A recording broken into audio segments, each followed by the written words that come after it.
इधरों पता लगा बदाली फिर आ रहा है। ਸਿੰਘਾਂ ने सुर सिंह के पिंड के देश राज जी के सपुरदों पैसे किए ढाडी जिम्मेवारी होने मार्ग बनाने की। खालसा बदाली नूं रोकण वास्ते तुर पिया है। अबदाली नहीं सी, जहान खान आ रहा सी। सियालकोट तो ही खालसे ने पिछां नूं मोड़ता। खालसा जकारे छड़दा होया श्री अमृतसर की धरती ते आया। इधर सरदार जस्सा सिंह आलूवालिए ने कहा, खालसा जी मेरी एक बेनती है, हुण अहमद शाह अबदाली छेती नहीं आवेगा। जिवें असीं दा लक तोड़ दिता है, अबदाली नहीं आवेगा। मेरी नज़र विच एक वो पापी नज़र आ रहा। याद है आप जी नूं जदों असीं अमृतसर की धरती तो मालवे नूं गए आ, साडा टाकरा उत्थे होया। वो भीखण खां ने कीता, वो जैन खां ने कीता। जैन खां सूबा सरहंद है, असीं सारा इलाका साफ करना है। ते मेरी बेनती है कि सानू सब तो पहलों असीं क्योंकि लाहौर फतेह कर लिए, लाहौर ते सरहंद ये दो ताकतां ने।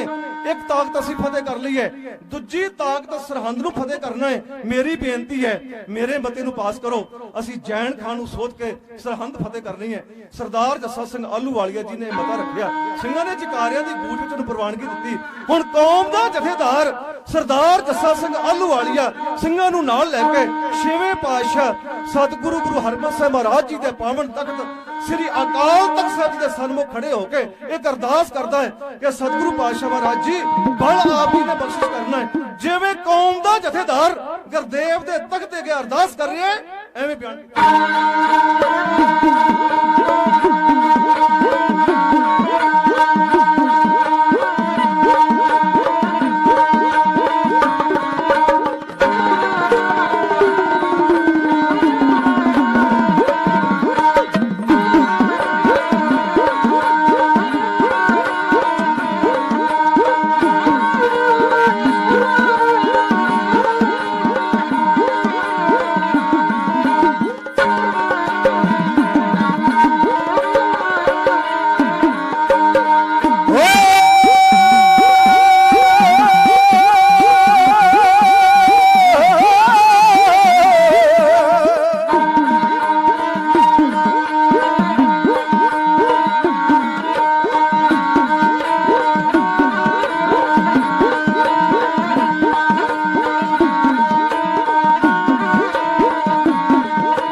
वजा के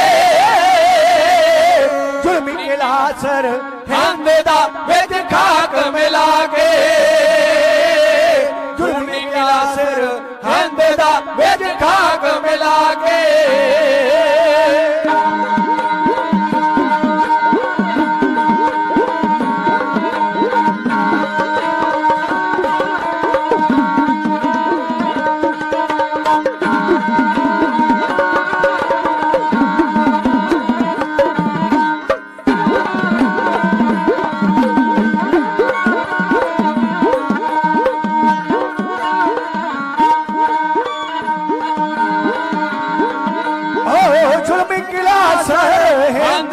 विच खाक मिला के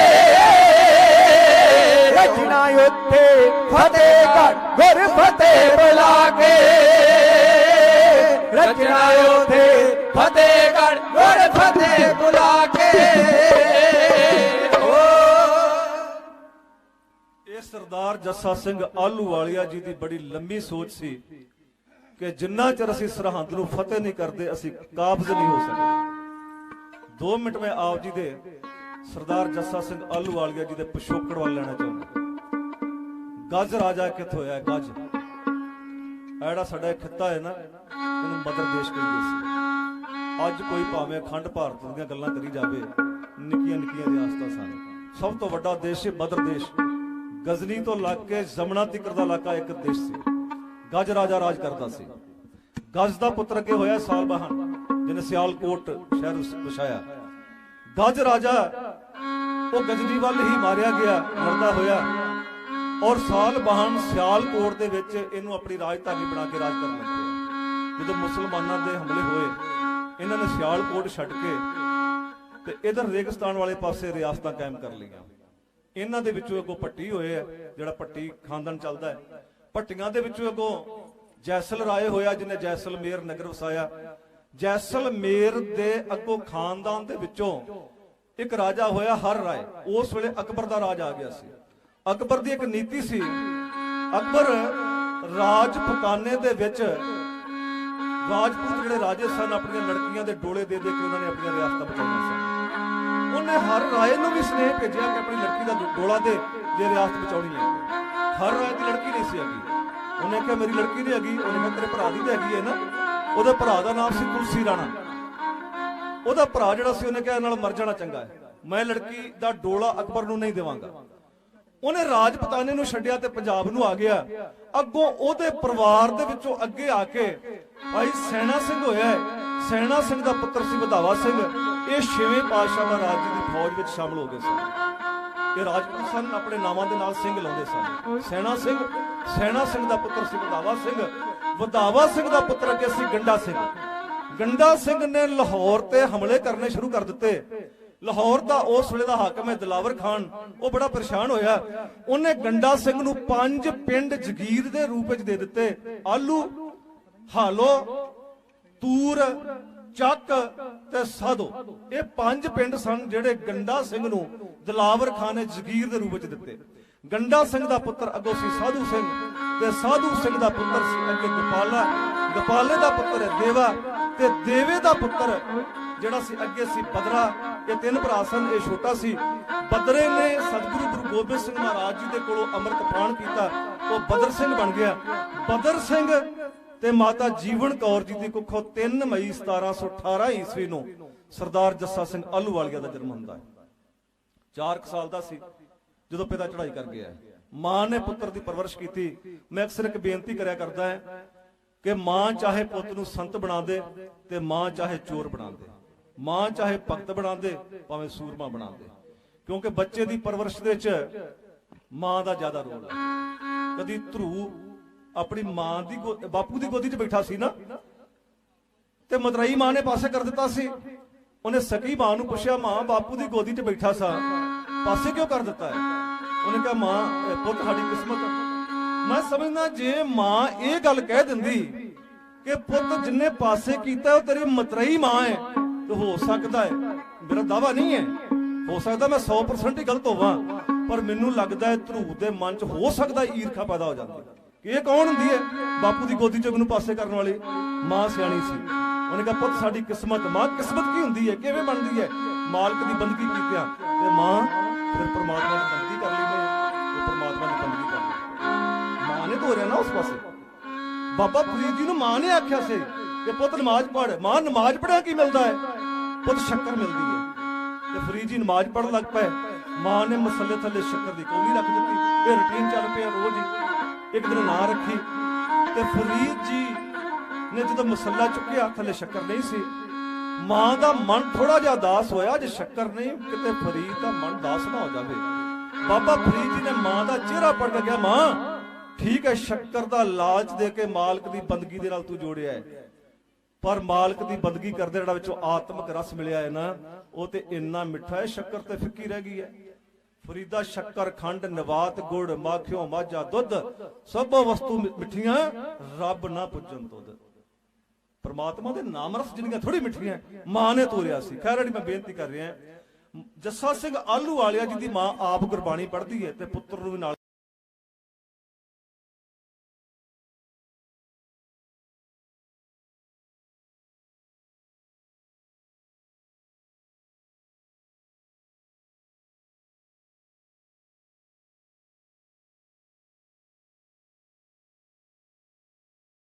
ਗੁਰਬਾਣੀ ਪੜਾਉਂਦੀ ਹੈ। ਗੁਰਬਾਣੀ ਦੀ ਸੰਥਿਆ ਮਾਂ ਨੇ ਦਿੱਤੀ ਹੈ। ਮਾਂ ਨੇ ਮੈਨੂੰ ਲੈਣ ਵਾਸਤੇ ਆਇਆ ਹੈ। ਮਾਤਾ ਜੀ ਨੇ ਕਿਹਾ ਜੀ ਤੇ ਨਹੀਂ ਕਰਦਾ ਇਹਨਾਂ ਨੂੰ ਘੱਲਣ ਵਾਸਤੇ। ਮਾਤਾ ਜੀ ਨੇ ਬੜੇ ਸਨਮਾਨ ਦੇ ਨਾਲ ਜੱਸਾ ਸਿੰਘ ਜੀ ਨੂੰ ਬਾਗ ਸਿੰਘ ਦੇ ਨਾਲ ਪੰਜਾਬ ਨੂੰ ਤੋਰਿਆ। ਉਸ ਵੇਲੇ ਕਰਤਾਰਪੁਰ ਦੀ ਜੂਹ ਦੇ ਵਿੱਚ ਸਰਦਾਰ ਕਪੂਰ ਸਿੰਘ ਜੀ ਦਾ ਪੜਾਅ ਹੈ। ਸਰਦਾਰਪੁਰ ਦੀ ਜੂਹ ਦੇ ਵਿੱਚ ਸਰਦਾਰ ਕਪੂਰ ਸਿੰਘ ਜੀ ਦਾ ਪੜਾਅ ਹੈ। ਸਰਦਾਰ ਬਾਗ ਸਿੰਘ ਜੀ ਸਰਦਾਰ ਜੱਸਾ ਸਿੰਘ ਜੀ ਨੂੰ ਤੇ ਉਹਨਾਂ ਦੀ ਮਾਤਾ ਨੂੰ ਨਾਲ ਲੈ ਕੇ ਕਰਤਾਰਪੁਰ ਦੀ ਜੂਹ 'ਚ ਸਰਦਾਰ ਕਪੂਰ ਸਿੰਘ ਦੇ ਪੜਾਅ ਤੇ ਪਹੁੰਚ ਗਿਆ। ਅੰਮ੍ਰਿਤ ਵੇਲੇ ਜੱਸਾ ਸਿੰਘ ਜੀ ਦੀ ਮਾਤਾ ਤੇ ਜੱਸਾ ਸਿੰਘ ਜੀ ਨੇ ਕੀਰਤਨ ਕੀਤਾ ਤੇ ਨਵਾਬ ਕਪੂਰ ਸਿੰਘ ਜੀ ਨੇ ਕਿਹਾ, ਬੱਚਾ ਮੈਂ ਨਹੀਂ ਜਾਣ ਦਿਆਂਗਾ, ਇਹ ਮੇਰੇ ਕੋਲ ਰਹੇਗਾ। ਕੀਰਤਨ ਕੀਤਾ ਅਗੰਮੀ ਬਾਣੀ ਦਾ, ਉੱਥੇ ਵੀ ਕੀਰਤਨ ਕਰਦੇ ਰਹੇ। ਨਵਾਬ ਕਪੂਰ ਸਿੰਘ ਜੀ ਨੇ ਆਪ ਅੰਮ੍ਰਿਤ ਛਕਾਇਆ ਤੇ ਆਪ ਸ਼ਸਤਰ ਵਿਦਿਆ 'ਚ ਨਿਪੁੰਨ ਕੀਤਾ। ਖੈਰ ਜ਼ਿੰਮੇਵਾਰੀਆਂ ਹੁਣ ਪਾਉਣੀਆਂ ਸ਼ੁਰੂ ਕੀਤੀਆਂ। ਜੱਸਾ ਸਿੰਘ ਜੀ ਦੀ ਜ਼ਿੰਮੇਵਾਰੀ ਲਾਈ ਹੈ, ਉਹਨਾਂ ਨੇ ਘੋੜਿਆਂ ਦੇ ਦਾਣੇ ਵੰਡਣੇ। ਜੱਸਾ ਸਿੰਘ ਜੀ 7 ਸਾਲ ਦਿੱਲੀ ਰਹੇ ਸਨ। ਉਹਨਾਂ ਦੀ ਬੋਲੀ ਦੇ ਵਿੱਚ ਹਿੰਦੀ ਦੇ ਕੁਝ ਸ਼ਬਦ ਜਿਹੜੇ ਸੀ ਉਹ ਬੋਲਦੇ ਸਨ ਤੇ ਗੁਰੂ ਕੀਆਂ ਲਾਡਲੀਆਂ ਫੌਜਾਂ ਉਹਨਾਂ ਨੂੰ ਮਖੌਲ ਕਰਨਾ ਕਿ ਹਮਕੋ ਤੁਮਕੋ ਜੀ ਕਿੱਥੇ ਗਏ ਹੈ। ਜੱਸਾ ਸਿੰਘ ਨੇ ਕਿਹਾ, ਇਹ ਡਿਊਟੀ ਮੇਰੇ ਕੋਲੋਂ ਨਹੀਂ ਹੋਣੀ। ਨਵਾਬ ਕਪੂਰ ਸਿੰਘ ਜੀ ਕਹਿਣ ਲੱਗੇ, ਕਿਉਂ? ਕਹਿੰਦੇ ਜੀ ਇਹ ਨਿਹੰਗ ਸਿੰਘ ਮੈਨੂੰ ਮਖੌਲ ਕਰਦੇ ਆ, ਮਜ਼ਾਕ ਉਡਾਉਂਦੇ ਆ ਮੇਰਾ। ਤੇ ਨਵਾਬ ਕਪੂਰ ਸਿੰਘ ਜੀ ਨੇ ਬਚਨ ਕੀਤਾ ਸੀ, ਇਹਨਾਂ ਦਾ ਗੁੱਸਾ ਨਹੀਂ ਕਰਨਾ, ਇਹ ਗੁਰੂ ਕੀਆਂ ਲਾਡਲੀਆਂ ਫੌਜਾਂ, ਮੈਨੂੰ ਨਵਾਬ ਬਣਾ ਦਿੱਤਾ ਹੈ, ਤੈਨੂੰ ਹੋ ਸਕਦਾ ਸੁਲਤਾਨ ਬਣਾ ਦੇਣ। ਮੈਂ ਬੇਨਤੀ ਕੀਤੀ ਹੈ 1761 ਈਸਵੀ ਨੂੰ ਸਰਦਾਰ ਜੱਸਾ ਸਿੰਘ ਆਹਲੂਵਾਲੀਆ ਜੀ ਨੂੰ ਸੁਲਤਾਨ ਉਲ ਕੌਮ ਬਣਾਇਆ ਗਿਆ। ਦੁਨੀਆ ਦੇ ਵਿੱਚ ਸੁਲਤਾਨ ਉਲ ਕੌਮ ਇੱਕ ਹੀ ਮਨੁੱਖ ਹੈ, ਉਹ ਸਰਦਾਰ ਜੱਸਾ ਸਿੰਘ ਆਹਲੂਵਾਲੀਆ ਹੈ। ਸੁਲਤਾਨ ਉਲ ਈਰਾਨ ਹੋ ਸਕਦੇ ਹੈ, ਸੁਲਤਾਨ ਉਲ ਖੁਰਾਸਾਨ ਹੋ ਸਕਦੇ ਹੈ, ਸੁਲਤਾਨ ਉਲ ਅਫਗਾਨਿਸਤਾਨ ਹੋ ਸਕਦੇ ਹੈ, ਬਹੁਤ ਹੋ ਸਕਦੇ ਹੈ, ਪਰ ਸੁਲਤਾਨ ਉਲ ਕੌਮ ਇਹ ਸਰਦਾਰ ਜੱਸਾ ਸਿੰਘ ਆਹਲੂਵਾਲੀਆ ਜੀ ਦੇ ਹਿੱਸੇ ਵਿੱਚ ਆਇਆ ਹੈ। ਖੈਰ ਮੈਂ ਅੱਗੇ ਚੱਲਾਂ। ਸਰਦਾਰ ਜੱਸਾ ਸਿੰਘ ਆਹਲੂਵਾਲੀਆ ਜੀ ਫਿਰ ਅੱਗੇ ਕੌਮ ਦੇ ਜਥੇਦਾਰ ਵੀ ਜਾ ਕੇ ਬਣਦੇ ਆ। ਇਹੀ ਸਰਦਾਰ ਜੱਸਾ ਸਿੰਘ ਆਹਲੂਵਾਲੀਆ ਜੀ ਹੁਣ ਸ੍ਰੀ ਅਕਾਲ ਤਖਤ ਸਾਹਿਬ ਦੇ ਸਨਮੁਖ ਇਹ ਅਰਦਾਸ ਕਰ ਰਹੇ ਹੈ ਕਿ ਸਤਿਗੁਰੂ ਪਾਤਸ਼ਾਹ ਮਹਾਰਾਜ ਜੀ ਬਖਸ਼ਿਸ਼ ਆਪ ਜੀ ਦੀ ਹੋਣੀ ਹੈ। ਸਿੰਘਾਂ ਨੇ ਜਕਾਰੇ ਛੱਡੇ। ਉਹਨੇ ਕਿਹਾ, ਸਰਹੰਦ ਦੇ ਨਾਮ ਤੋਂ ਸਾਨੂੰ ਇੰਨੀ ਨਫ਼ਰਤ ਹੋ ਗਈ ਹੈ, ਉਜਾੜ ਕੇ ਰੱਖ ਦਿਆ ਗਿਆ ਸੀ ਸਰਹੰਦ ਨੂੰ। ਮੈਂ ਇੱਕ ਹੱਥ ਜੋੜ ਕੇ ਮਾਫੀ ਮੰਗ ਕੇ ਬੇਨਤੀ ਕਰਨ ਲੱਗਾ, ਉਹ ਸਿੰਘ ਅਵੇਸਲੇ ਨਹੀਂ ਸਨ, ਚੜ੍ਹਦੀ ਕਲਾ ਵਾਲੇ ਸਿੰਘ ਸਨ। ਹੁਣ ਇੱਕ ਮੈਂ ਬੇਨਤੀ ਕਰਨ ਲੱਗਾ, ਅਸੀਂ ਕਿੰਨੇ ਕੁ ਅਵੇਸਲੇ ਹਾਂ, ਅਸੀਂ ਕਿੰਨਾ ਕੁ ਆਪਣੀਆਂ ਜ਼ਿੰਮੇਵਾਰੀਆਂ ਨੂੰ ਸਮਝਦੇ ਹਾਂ। ਮਹਾਰਾਜਾ ਰਣਜੀਤ ਸਿੰਘ ਨੇ ਇੱਕ ਅੰਮ੍ਰਿਤਸਰ ਦੇ ਵਿੱਚ ਬਾਗ ਲਵਾਇਆ। ਆਪਣੇ ਅਹਿਲਕਾਰਾਂ ਨੂੰ ਪੁੱਛਦੇ ਇਸ ਬਾਗ ਦਾ ਨਾਮ ਕੀ ਰੱਖੀਏ। ਕਿਸੇ ਨੇ ਕਿਹਾ ਜੀ ਆਪਣੇ ਨਾਮ ਤੇ ਰੱਖ ਲਓ ਰਣਜੀਤ ਬਾਗ। ਕਹਿੰਦੇ ਨਹੀਂ, ਬਿਲਕੁਲ ਨਹੀਂ। ਕਹਿੰਦੇ ਆਪਣੇ ਪਿਤਾ ਜੀ ਦੇ ਨਾਮ ਤੇ ਰੱਖ ਲਓ ਮਾਨ ਸਿੰਘ ਬਾਗ। ਕਹਿੰਦੇ ਜੀ ਨਹੀਂ, ਚੜ੍ਹ ਸਿੰਘ ਬਾਗ ਕਿਵੇਂ ਰਵੇਗਾ? ਉਹਨੇ ਕਿਹਾ ਗੁਰੂ ਰਾਮਦਾਸ ਮਹਾਰਾਜ ਜੀ ਦੀ ਇਹ ਧਰਤੀ ਹੈ, ਇਸ ਬਾਗ ਦਾ ਨਾਮ ਵੀ ਜਿਹੜਾ ਹੈ ਨਾ ਗੁਰੂ ਰਾਮਦਾਸ ਮਹਾਰਾਜ ਜੀ ਦੇ ਨਾਮ ਤੇ ਹੋਣਾ ਚਾਹੀਦਾ।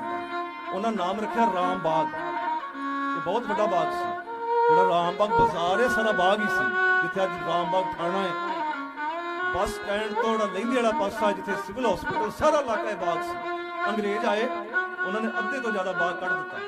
ਜਿਹੜਾ ਬਾਕੀ ਬਚਿਆ ਉਹਨਾਂ ਨੇ ਈਸਟ ਇੰਡੀਆ ਕੰਪਨੀ ਦੇ ਨਾਮ ਤੇ ਉਸ ਬਾਗ ਦਾ ਨਾਮ ਰੱਖਿਆ ਕੰਪਨੀ ਬਾਗ। ਇੰਨੇ ਕੁ ਅਸੀਂ ਜਾਗਰੂਕ ਹੈ, ਇੰਨੇ ਅਵੇਸਲੇ ਅੱਜ ਵੀ ਕਾਗਜ਼ਾਂ ਵਿੱਚ ਵੀ ਨਾਮ ਉਹਦਾ ਕੰਪਨੀ ਬਾਗ ਚੱਲ ਰਿਹਾ। ਕਿਸੇ ਦੀ ਹਿੰਮਤ ਪਈ ਹੈ? ਇੰਨੀਆਂ ਸਰਕਾਰਾਂ ਆਈਆਂ, ਇੰਨੀਆਂ ਗਈਆਂ। ਇਸ ਨਾਮ ਦਾ, ਇਸ ਬਾਗ ਦਾ ਅਸਲੀ ਨਾਮ ਤੇ ਰਾਮ ਬਾਗ ਹੈ, ਅਸੀਂ ਕੰਪਨੀ ਬਾਗ ਹੀ ਆਖੀ ਜਾ ਰਹੇ ਹਾਂ। ਨਹੀਂ ਪਵੇਗੀ। ਲਾਹੌਰ ਦੇ ਵਿੱਚ ਅੰਗਰੇਜ਼ਾਂ ਦਾ ਰਾਜ, ਇੱਕ ਬੁੱਤ ਲਾਇਆ ਗਿਆ। ਵੈਸੇ ਜ਼ਿਆਦਿਆਂ ਨੇ ਪ੍ਰਚਾਰ ਕੀਤਾ ਹੈ ਮਲਕਾ ਵਿਕਟੋਰੀਆ ਦਾ। ਮਲਕਾ ਵਿਕਟੋਰੀਆ ਦਾ ਬੁੱਤ ਨਹੀਂ ਸੀ, ਉਹ ਸੀ ਜੌਨ ਹੈਨਰੀ ਲਾਰੈਂਸ ਦਾ ਬੁੱਤ। ਔਰ ਉਸ ਬੁੱਤ ਦੇ ਥੱਲੇ ਇੱਕ ਇਬਾਦਤ ਲਿਖੀ ਗਈ। ਉਹ ਇਬਾਦਤ ਸੀ, I want govern the country with pen and sword।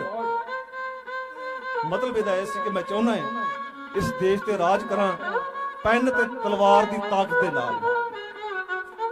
Baba Kharak Singh ji ਨੇ ਇਬਾਦਤ ਪੜ੍ਹੀ, ਕਹਿਣ ਲੱਗੇ ਠੀਕ ਹੈ, ਇਹ ਦੇਸ਼ ਗੁਲਾਮ ਹੈ ਤੇ ਗੁਲਾਮਾਂ ਦੇ ਦੇਸ਼ ਵਿੱਚ ਜਰਵਾਣਿਆਂ ਦੇ ਬੁੱਤ ਲੱਗਦੇ ਆ। ਲਾ ਲਿਆ ਤੁਸੀਂ, ਜ਼ੋਰ ਨਾਲ ਲਾ ਲਿਆ, ਪਰ ਜਿਹੜੀ ਥੱਲੇ ਇਬਾਦਤ ਲਿਖੀ ਗਈ ਹੈ ਨਾ, ਇਹ ਮੈਨੂੰ ਪ੍ਰਵਾਨ ਨਹੀਂ ਹੈ। ਕਿਸੇ ਦੀ ਹਿੰਮਤ ਪਵੇ ਉਹ ਸਿੱਖਾਂ ਨੂੰ ਇਹ ਗੱਲ ਕਹੇ ਕਿ ਤਲਵਾਰ ਦੇ ਜ਼ੋਰ ਦੇ ਨਾਲ ਮੈਂ ਰਾਜ ਕਰਾਂਗਾ, ਇਹ ਮੈਨੂੰ ਪ੍ਰਵਾਨ ਨਹੀਂ ਹੈ। ਜਾਂ ਤੇ ਇਬਾਦਤ ਬਦਲੀ ਜਾਵੇ, ਨਹੀਂ ਤਾਂ ਬੁੱਤ ਮੈਂ ਤੋੜਾਂਗਾ। ਇਹ ਬਾਬਾ ਖੜਕ ਸਿੰਘ ਨੇ ਕਿਹਾ ਸੀ। ਇਹ ਬਾਬਾ ਖੜਕ ਸਿੰਘ ਜੀ ਉਹ ਮਹਾਂਪੁਰਖ ਨੇ, ਜਦੋਂ ਨਨਕਾਣਾ ਸਾਹਿਬ ਦਾ ਸਾਕਾ ਹੋਇਆ, ਗੁਰੂ ਕੇ ਬਾਗ ਦਾ ਸਾਕਾ ਹੋਇਆ, ਸਿੱਖਾਂ ਨੇ ਪ੍ਰੋਟੈਸਟ ਕੀਤਾ, ਕਾਲੀਆਂ ਦਸਤਾਰਾਂ ਸਜਾਈਆਂ। ਅੰਗਰੇਜ਼ ਹਕੂਮਤ ਨੇ ਕਾਲੀ ਦਸਤਾਰ ਤੇ ਪਾਬੰਦੀ ਲਾ ਦਿੱਤੀ। ਉਹਨੇ ਕਿਹਾ ਨਹੀਂ ਪਹਿਨ ਸਕਦੇ। ਬਾਬਾ ਜੀ ਨੂੰ ਗ੍ਰਿਫਤਾਰ ਕੀਤਾ ਗਿਆ, ਜੇਲ੍ਹ ਵਿੱਚ ਵੀ ਉਹਨਾਂ ਨੇ ਕਾਲੀ ਦਸਤਾਰ ਪਹਿਨੀ। ਜੇਲ੍ਹ ਦਾ ਮੁਆਇਨਾ ਕਰਨ ਵਾਸਤੇ ਉੱਥੇ ਇੱਕ ਆਈਜੀ ਆਇਆ, ਉਹਨੇ ਕਿਹਾ ਕੀ ਹੈ, ਇਹਨਾਂ ਨੇ ਕਾਲੀ ਦਸਤਾਰ ਪਹਿਨੀ ਹੈ।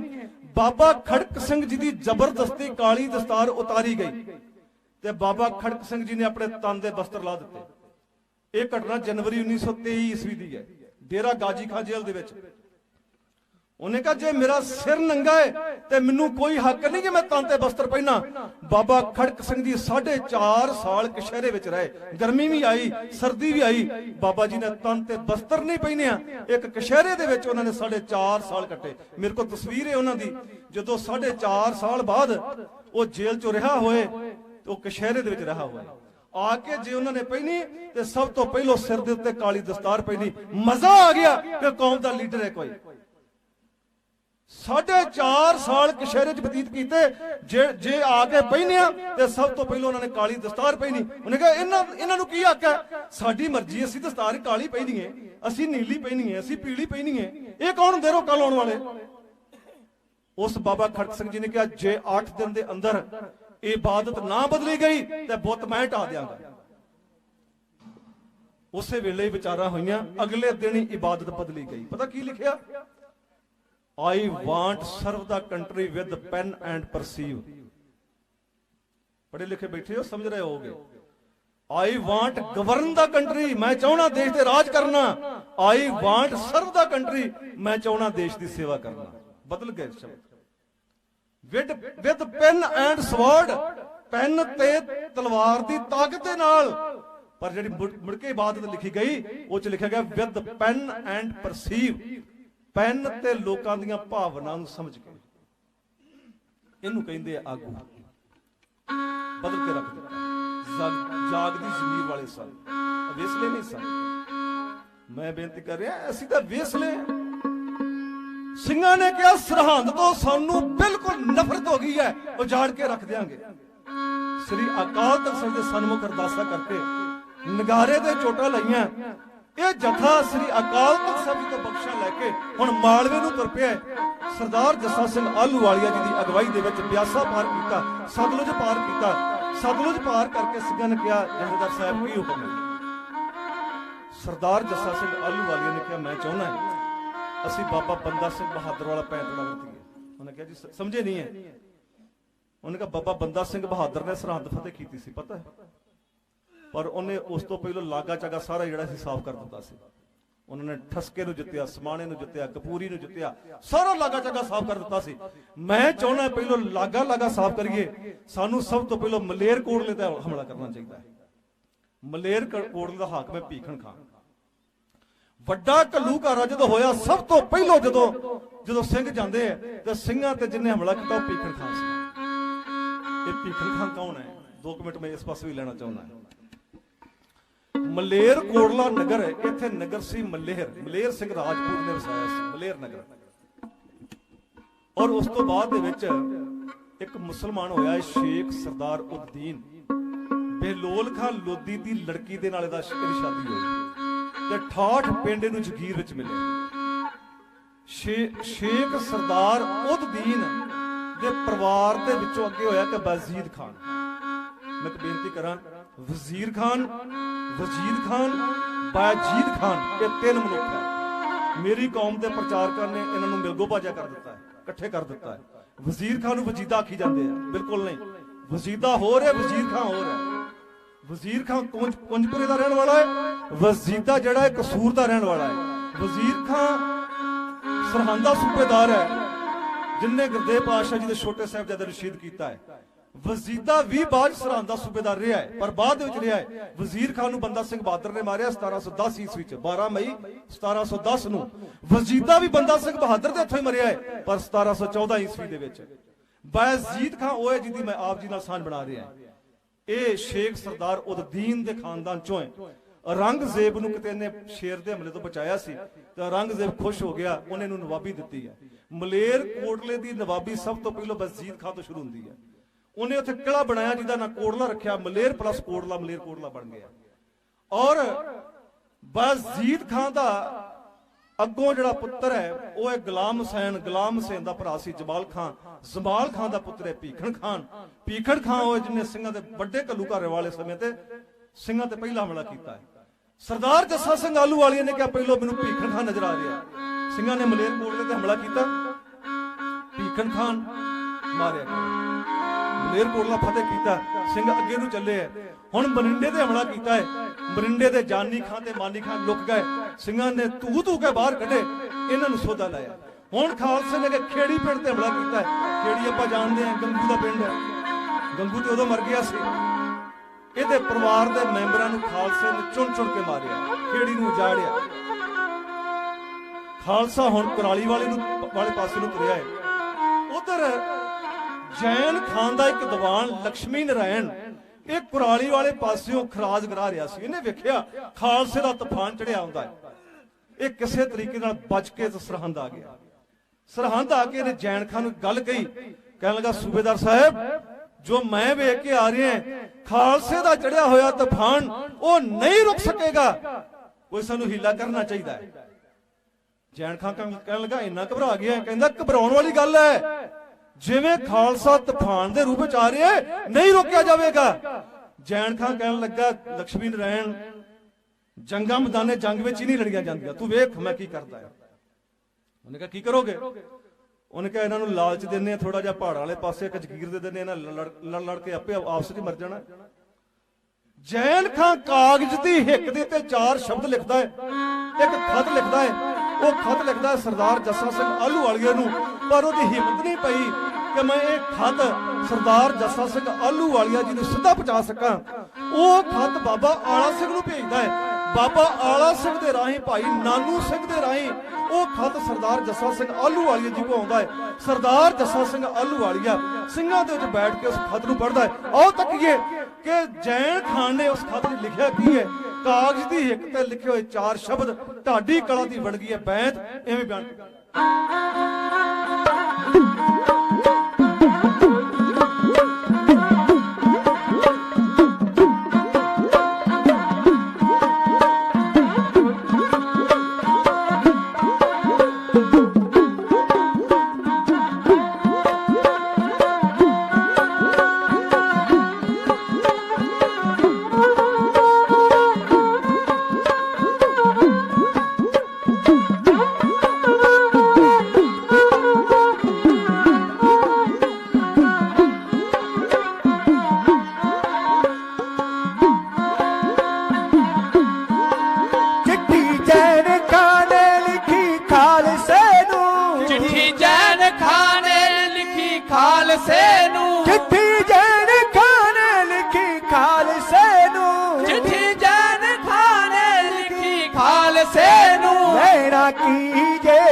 ਲੈਣਾ ਕੀਜੇ ਭੈਰਵ ਦਾ ਸਿੰਘੋ।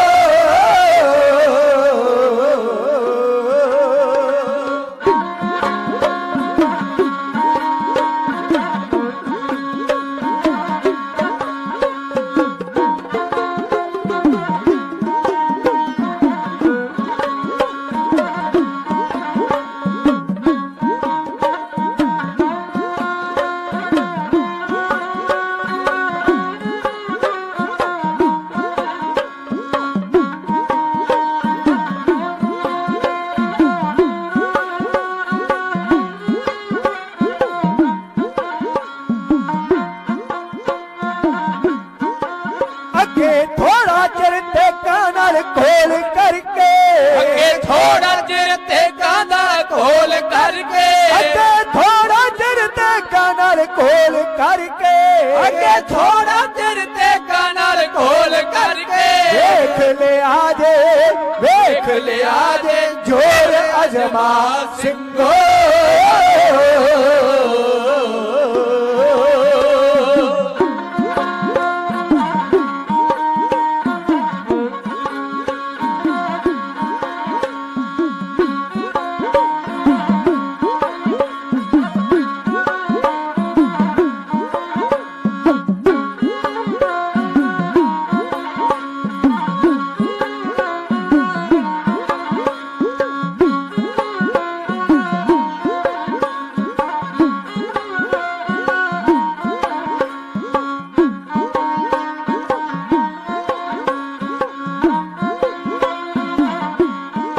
हीरे आ जाए जवान बाके हीरे आ जाए जवान बाके हीरे आ जाए जवान बाके हीरे आ जाए जवान बाके पाड़े भंग दे ले मरवा सिंगो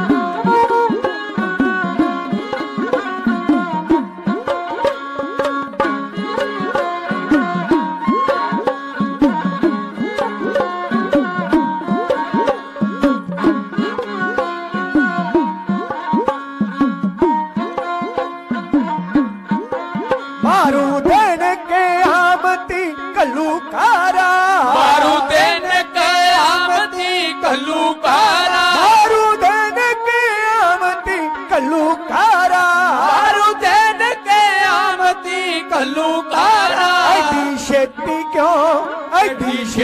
क्यों बैठे भला सिंगो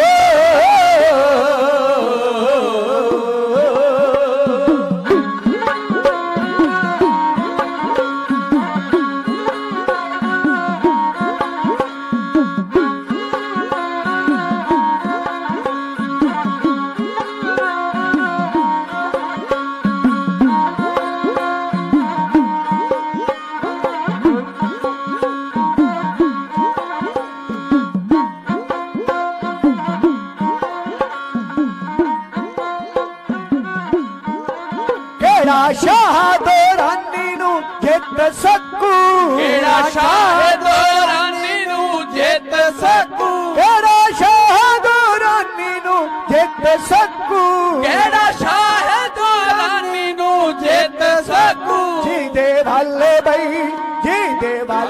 रसूल खुदा सिंगो